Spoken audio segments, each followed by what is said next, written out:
Hello guys, welcome to my YouTube series. Today we are upload our first video on legal notebook. So make sure to like, share and subscribe our channel. Please pay attention in the lecture to understand clearly. If you have any doubts and questions, please comment down below. Now let's get straight to the video. So today we are discussing about the family law. Family law में दो sources होते हैं. First one is ancient source, second is modern source. तो सबसे पहले हम introduction पर आएंगे. इंट्रोडक्शन में टर्म सोर्स की बात की गई है. जो ये सोर्स टर्म है ना, इसकी बात की गई है कि हाँ भी ये कितने टाइप्स की होती है. ठीक है, फर्स्ट टाइप में ये कहा गया है कि जो ये सोर्स ऑफ लॉ है ना, ये एक ऐसी अथॉरिटी है जो कंडक्ट होता है ना, कंडक्ट के नॉर्म्स तय करती है जो कि कोर्ट्स द्वारा बाइंड होते हैं. सेकंड टर्म में ये कहा गया है कि जो सोर्स ऑफ लॉ उस पर्सन को रेफर करता है जो लेजिस्लेशन क्रिएट करता है, जो रूल्स बनाता है. तो finally it could also refer to the material from which rules and laws are derived. ठीक है, जो इसमें कहा गया है कि फाइनली इसे वो मटेरियल भी कहा जाता है जहाँ से लॉज एंड रूल्स डिराइव होते हैं, जैसे कि श्रुति हो गया, स्मृति हो गया, प्रेसिडेंट हो गया. ठीक है, however, in this sense, the term source of law refers to the legal evidence. In this context, that term source of law is acknowledgement in the jurisprudence. मतलब कि जो ये पार्ट में सोर्स ऑफ लॉ की बात की गई है ना, जो लीगल एविडेंस को दिखाता है, वो आप इसकी एक्नॉलेजमेंट आपको ज्यूरिस्प्रूडेंस में भी मिलेगी. तो अब हम आते हैं ओरिजिन पर. ओरिजिन में अगर बात की जाए तो जो हिंदू लॉ है ना, हिंदू लॉ को डिवाइन लॉ कंसीडर किया जाता है. सोर्स ऑफ लॉ जो है ना, वो डिवाइन ऐसे कहा जाता है कि ये डिवाइन पावर से आया है. ये ह्यूमंस द्वारा नहीं, डिवाइन पावर गॉड ने बताया है, फिर जाकर ह्यूमंस ने लिखा है. ह्यूमंस ने कहाँ पर लिखा है? वेदास में, श्रुतिज में, स्मृतिज में. तो अगर सोर्सेज की बात की जाए, जैसे मैंने पिछली स्लाइड में बताया है, सोर्सेज दो पार्ट के होते हैं. First one is ancient, second is modern. Ancient source में क्या आता है? श्रुति, स्मृति, कमेंट्री, डाइजेस्ट एंड कस्टम. ठीक है, जो ये तीन पार्ट है ना, श्रुति, स्मृति एंड कस्टम, ये पहले से ही थे. कमेंट्री एंड डाइजेस्ट बाद में जोड़ा गया था इन तीनों को ब्रीफली डिफाइन करने के लिए. मॉडर्न सोर्स में आता है judicial decision, legislation and equity, justice and good conscience. Judicial decisions को प्रेसिडेंट भी कहा जाता है. ठीक है, फर्स्ट हम डिस्कस करेंगे एंशियंट सोर्स. एंशियंट सोर्स में shruti, smriti, custom are three primary ancient sources. ठीक है, ये तीन प्राइमरी थे, पहले से ही थे. जो कमेंट्री एंड डाइजेस्ट थे, इनको बाद में ऐड किया गया था इन तीनों को ब्रीफली पढ़ने के लिए. सो फर्स्ट हम श्रुति को डिस्कस करते हैं. श्रुति में क्या कहा गया है कि श्रुति को एक डिवाइन लॉ कहा गया है. ठीक है, इसमें ये कहा गया है कि जिसको हम सुनते हैं, ठीक है, it consider to be a fundamental और प्राइमरी सोर्स ऑफ लॉ. ठीक है, श्रुति को कहा गया है सोर्स ऑफ नॉलेज. नॉलेज मतलब कि जो हमने कानों से सुना, जो हमें नॉलेज मिली, उसको हम कहते हैं श्रुति. ठीक है, Hindu law is consider to be divine law. ठीक है, डिवाइन जो पावर है, डिवाइन जो हमने गॉड की बात सुनी है, गॉड ने जो कहा है, ठीक है, उसे हम श्रुति में ऐड करेंगे. The theory is that some of the Hindu sages has attained a great spiritual height, so they could direct communication with the God.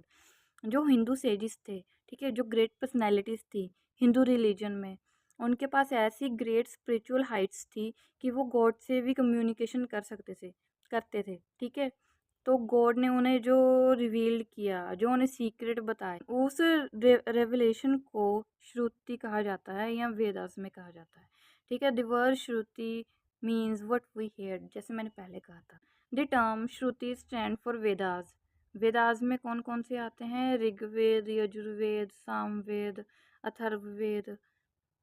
They deal with various ritual, ceremonies and sacrifices. ठीक है, जो ceremonies होती हैं, rituals होते हैं, sacrifices होते हैं, प्राश्चाताप होते हैं, उनके बारे में बात करता है. Since Vedas are said to be contained in a voice of God, they are considered to be a fundamental and primary source of a law. जो श्रुति है ना, तो लॉ का fundamental and primary source of law माना जाता है. Vedas are said to be source of knowledge. ठीक है, इसमें नॉलेज भी मिलती है. नॉलेज किस चीज़ की मिलती है? रिचुअल्स की, सेरेमनीज की, सेक्रीफाइसेस की. ठीक है, the Shruti is consider to be a fundamental source of law. Same वही बात पहले से जहाँ यहाँ पर की थी, वही यहाँ पर की गई है. ठीक है, सेकंड हम आते हैं स्मृति पर, ठीक है। जो है ना हिंदू सेजिस ने, ग्रेट पर्सनैलिटीज़ ने जो सुना था, जो गॉड ने उन्हें रिवील किया था, है ना, लॉ के बारे में, सोर्स ऑफ लॉ के बारे में, ठीक है, वो अब उन्होंने अपनी लैंग्वेज में स्मृति में लिख दिया, ठीक है। स्मृति में जो उन्होंने लिखा है, ठीक है, जो उनको याद था, जो उनको याद रहने के बाद उन्होंने लिखा है, उसको स्मृति कहते हैं, ठीक है। The word Smriti means what has been remembered.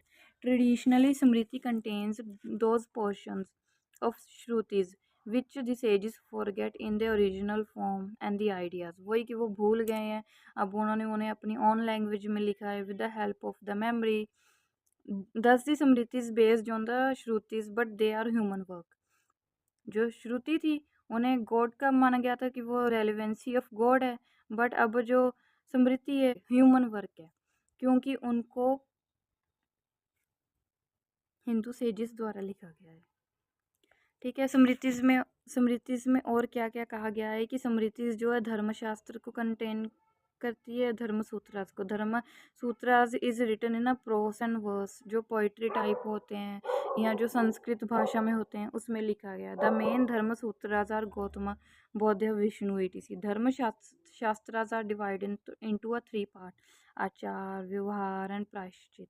आचार मतलब कि हम रहते कैसे हैं, व्यवहार मतलब कि हम कैसे व्यवहार कर रहे हैं, प्रायश्चित मतलब कि हमने गॉड की कितनी तपस्या की, कितनी प्रेयर की, इसके बारे में बात करते हैं।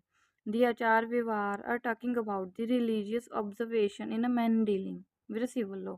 The term Prayashchit deals with tapasya, ठीक है। थर्ड अब हम आते हैं डाइजेस्टरीज एंड कमेंट्रीज पर, जो जैसे मैंने पहले कहा था कि एक चेंज पार्ट है। ये है ना श्रुति, स्मृति एंड कस्टम को डिफाइन करने के लिए, सिस्टमेटिकली तौर पर बताने के लिए इस कंसेप्ट को लाया गया है। It was a new change apart from Shruti and Smriti. Source of law are giving a clear systematic legal concept and principle. In Shruti and Smriti, there are no clear-cut provisions which are covered all the situations. So their digest and commentary, a supplementary source of law was given, ठीक है। ये जो है इसमें श्रुति and स्मृति में कोई clear cut ऐसे कोई प्रोविज़न नहीं दी हुई थी, कोई चीज़ नहीं गई हुई थी। सो लॉ को सिस्टमेटिक तौर पर या उसका सिस्टमेटिक लीगल कंसेप्ट लाने के लिए डाइजेस्ट एंड कमेंट्रीज को लाया गया। It plays very major role in developing very concept of a Hindu law, ठीक है। It help in interpretation of smritis, जो स्मृतिज है ना, तो स्मृतिज को अच्छी तरह से इंटरप्रिटेट करने के लिए, अच्छी तरह से बताने के लिए डाइजेस्ट एंड कमेंट्रीज ने बहुत हेल्प की। अब हम बात करते हैं कस्टम की, ठीक है। कस्टम के बारे में अगर बात की जाए तो ये मोस्ट इम्पॉर्टेंट पार्ट है। ये आप अगर एग्ज़ाम देने जा रहे हो तो एग्ज़ाम में भी आएगा, अगर जुडिशरी की बात करने जा रहे हो तो जुडिशरी में भी आ सकता है, ठीक है। ये मोस्ट इम्पॉर्टेंट टॉपिक है। In India, custom is the most widely used recognized source of law. Customs were valued in all Shruti and Smritis, ठीक है। In a modern law, before a custom can be enforced by a court, it is necessary to prove the existence of the custom. Modern law में ये बात की गई है, किसी भी कस्टम को इन्फोर्स करने से पहले पहले उसकी एग्जिस्टेंस को बताना ज़रूरी है कि वो एग्जिस्ट कर रहा है या नहीं। इसकी एग्जिस्टेंस को, इसकी रिकॉग्निजेशन को प्राप्त करने के लिए, ठीक है, रिसीव करने के लिए ये नेसेसरी है कि ये बताना ज़रूरी है कि ये एंशियंट है और कंटिन्यूस है और सर्टेन है। ये 3 पार्ट कस्टम के हैं। पहला ये एंशियंट होना चाहिए, दूसरा कंटिन्यूस होना चाहिए, तीसरा सर्टेन होना चाहिए, तब जाकर इसको लीगल रिकॉग्निजेशन मिलेगी। Hindu law considered custom as a third source of law, ठीक है। जो यही बात की गई है कि हिंदू लॉ कंसीडर करता है कस्टम को थर्ड सोर्स के लिए। फोर्थ होता है डाइजेस्टरी एंड कमेंट्रीज, जो बाद में ऐड किया गया था, ठीक है। रिक्वायरमेंट्स ऑफ वैलिड कस्टम, वही है कि हाँ भी रिकॉग्निजेशन प्राप्त करने के लिए क्या क्या चाहिए। इमोरल नहीं होना चाहिए, अनएथिकल नहीं होना चाहिए, सही से होना चाहिए बिल्कुल। Custom must be put into practice of a long period, certain होना चाहिए, कंटिन्यूस होना चाहिए, एंशियंट होना चाहिए। In some places it is regarded as a law, कुछ प्लेसेस पर इसे as a law, as a custom को एज अ लॉ रिकॉर्ड किया जाना चाहिए। Tradition must be consist in is essence, मतलब कि वही कंसिस्टेंसी चाहिए। It must also be specified and not wavering और वॉग, ठीक है। ये जो वॉग और वेवरिंग बेहुदा नहीं होना चाहिए। It must be reasonable and not in a violation of a public policy of law. ठीक है, ये साफ है कि हाँ अभी पब्लिक पॉलिसी का वायलेशन नहीं होना चाहिए। It should not be discarded, हटाया नहीं जाना चाहिए। टाइप्स ऑफ अ कस्टम क्या होते हैं? 3 तरह के कस्टम होते हैं। फर्स्ट होता है लोकल कस्टम, सेकंड होता है फैमिली कस्टम, थर्ड होता है cast community custom. Local custom होता है एक कि हाँ भी एक एरिया के बीच में होता है। जैसे कि कोई एक महाराष्ट्र का ला लो, महाराष्ट्र कोई एरिया महाराष्ट्र का, वहाँ पे एक कस्टम को फॉलो किया जाता है, तो वो वहाँ का लोकल कस्टम होगा। फैमिली कस्टम की हाँ भी फैमिलीज़ के अंदर ही कोई कस्टम चलता है, कि जैसे किसी फैमिली में हमारी ऐसे कुछ भी लगा लो कि हाँ भाई हमारे चाचा या है ना ताए हम साथ में रहते हैं, ठीक है? तो और एक फैमिली कस्टम हमने कोई बनाया हुआ है कोई भी, अब उसको कंटिन्यूअसली उनके बच्चे फॉलो करेंगे, उनके पड़पोते फॉलो करेंगे, पोते फॉलो करेंगे, पोते के पोते भी फॉलो करेंगे, ठीक है? वो ऐसे कस्टम बन जाता है। फिर हम बात करेंगे कास्ट एंड कम्युनिटी कस्टम की। These are the traditions that specific caste community adheres. It binds the individual of such caste of group is most important legal source। जो एक पर्टिकुलर कास्ट और कम्युनिटी कस्टम को follow करती है ना, उसको कहा जाता है कास्ट एंड कम्युनिटी कस्टम्स। तो सेकंड सोर्स की हम बात करते हैं। सेकंड सोर्स है मॉडर्न सोर्स। ठीक है, ब्रिटिशर्स के आने के बाद हिंदू लॉ में काफ़ी चेंजेस हुए, जिसके रिजल्ट के आधार पर मॉडर्न सोर्सेज पैदा हुए। तो मॉडर्न सोर्सेज में कितने सोर्सेज है? जैसे हमने पहले बताया था, equity, justice and good conscience, फिर होगा प्रेसिडेंट, जुडिशियल जजमेंट्स एंड फिर लेजिस्लेशन। अब हम बात करेंगे मॉडर्न सोर्स के फर्स्ट सोर्स की। उस वो आता है equity, justice and good conscience. Equity, justice and good conscience जो है सोर्स ऑफ लॉ को ओज करता है मॉडर्न टाइम में। ठीक है, in the beginning of a British administration of a justice in India it has been originated. जो ब्रिटिश एडमिनिस्ट्रेशन थी है ना, उन्होंने जब अपना जस्टिस एडमिनिस्ट्रेशन स्टार्ट किया था, तब ये ओरिजिनेटेड आया था। इसमें ये कहा गया था कि जो है ना चार्टर थे, है ना, charter of several high courts by British government directed that when a law is silent on several matters they will decide the case in accordance with justice, equity and good conscience. The court choose care, value, norms and criteria of fairness, appropriateness to decide such situations is it is referred to as a principle of a justice, equity and good conscience।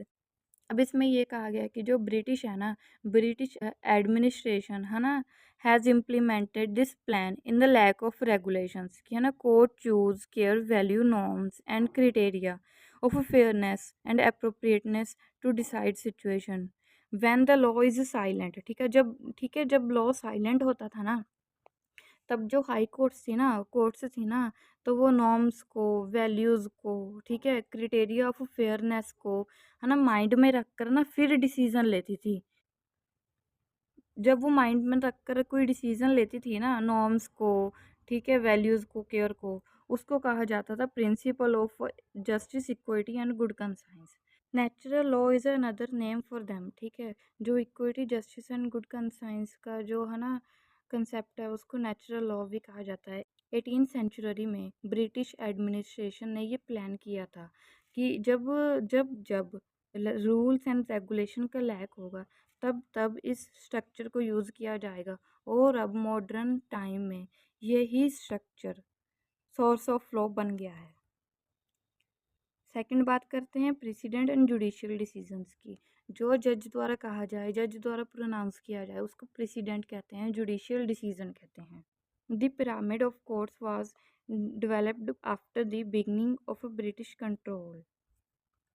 जो courts थे, ठीक है, courts को proper कैसे development हुई British control के आने के बाद।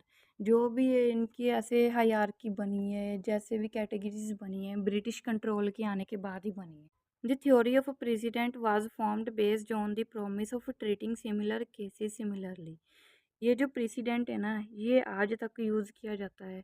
जैसे कि हम कोई भी केस, कोई एडवोकेट को देखा होगा, या आप लॉ स्टूडेंट है, आप स्टडी कर रहे हो, आप देखते ही हो ना कि आपके जो जो आप रीड कर रहे हो टॉपिक हो, उसमें केसेस को रेफर किया जाता है कि उस टाइम पर वो केसेस में ये यूज़ हुआ था, ये ऑर्डर हुआ था।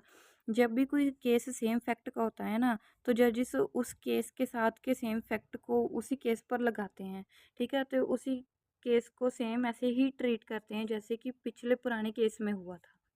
The Privy Council judgments are now obligatory all subordinate courts in India unless modified और रिवाइज्ड बाय द कोर्ट। अगर हाई कोर्ट्स नहीं है, प्रीवी काउंसिल्स ने कोई भी जजमेंट दी है, कोई भी कुछ कहा है, तो जो सबॉर्डिनेट कोर्ट्स होते हैं या उससे नीचे वाले कोर्ट्स होते हैं उनके लिए वो मानना ज़रूरी होता है। ठीक है, वो ऑब्लिगेटरी होता है अनलेस जब तक वो मॉडिफाइड या रिवाइज नहीं किए जाते सुप्रीम कोर्ट के द्वारा। Supreme court judgement are binding on all courts except itself. जो सुप्रीम कोर्ट की जजमेंट है ना, वो सब पर बाइंड होती है, सब पर ऑब्लिगेटरी होती है सिवाय सुप्रीम कोर्ट के। सुप्रीम कोर्ट चाहे उसे ना माने। Occasionally judicially judgments on a Hindu law are refer to be a source of a Hindu law. ठीक है, for example when there was a disagreement between individual during British rule in India, English जजेस turn to a Hindu pandit for help in interpreting local Sanskrit and laws, using them to settle the conflict. Thus, these cases become precedent. ये इसमें अब इसमें ये कहा गया है कि अगर कोई भी दो लोगों में है ना, अब इसमें ये कहा गया है कि अगर कोई भी दो लोगों में ब्रिटिश पीरियड के दौरान कोई भी मतभेद या डिसएग्रीमेंट होता था, तो जो जज होते थे ना, वो लोकल संस्कृत लॉज होते थे ना, उनको इंटरप्रेट करते थे, उनको देखते थे, फिर जाकर उस कन्फ्लिक्ट को, ठीक है, उस डिसएग्रीमेंट को सेटल करते थे। और जो हिंदू लॉ के अकॉर्डिंग है ना, जो ये जजेस ने सेटलमेंट की है ना, संस्कृत को पढ़कर, संस्कृत लॉ को पढ़कर, उसको भी as a source of law माना जाने लगा। थर्ड अब हम बात करते हैं लेजिस्लेशन की। ठीक है, legislation is a modern source of law. British government was slow and cautious to change the Hindu law. ठीक है, जो ब्रिटिश गवर्नमेंट थी ना, वो बहुत ही स्लो थी, है ना, देखती रहती थी, सावधानी से देखती थी कुछ चेंज करने वाला है कि नहीं है। ठीक है, 15 अगस्त 1947 तक कोई भी लेजिस्लेचर मॉडिफिकेशन पहचान में नहीं थी, कोई प्रॉपर नहीं थी। जो भी ये सारा कुछ बना अगस्त 15 1947 के बाद जाकर बना। Legislation is a codified law of a parliament. ठीक है, पार्लियामेंट ने इसे बनाया है after our independence. It plays an essential role in forming Hindu law according to modern society. Some major elements of a Hindu law have been codified since the attainment of a independence. ठीक है, काफ़ी laws हैं, बने हैं, but Hindu law में क्या क्या बना है? हिंदू लॉ में पहला बना है Hindu marriage act 1955, Hindu adoption and maintenance act, Hindu succession act, Hindu minority and guardianship act. Other are just a few example of curial statutes. ठीक है, तो ये सारी की बात की गई थी अभी तक। हमने डिस्कस किया है source of law. Source of law में हमने डिस्कस किया है, पहला था एंशियंट सोर्स, एंशियंट सोर्स, दूसरा था मॉडर्न सोर्स। एंशियंट सोर्स में क्या आता था? Shruti, smriti, digest, commentaries and custom. Moderns में क्या आता था? इक्विटी, जस्टिस, गुड कंसाइंस आता था, जो प्रेसिडेंट आता था, फिर आता था लेजिस्लेचर। तो हमारा लेक्चर यहीं पर समाप्त होता है। अगर आपको कोई भी डाउट है या क्वेश्चन है, so please comment down below. Thank you for watching my video. Please like, share and subscribe to my channel.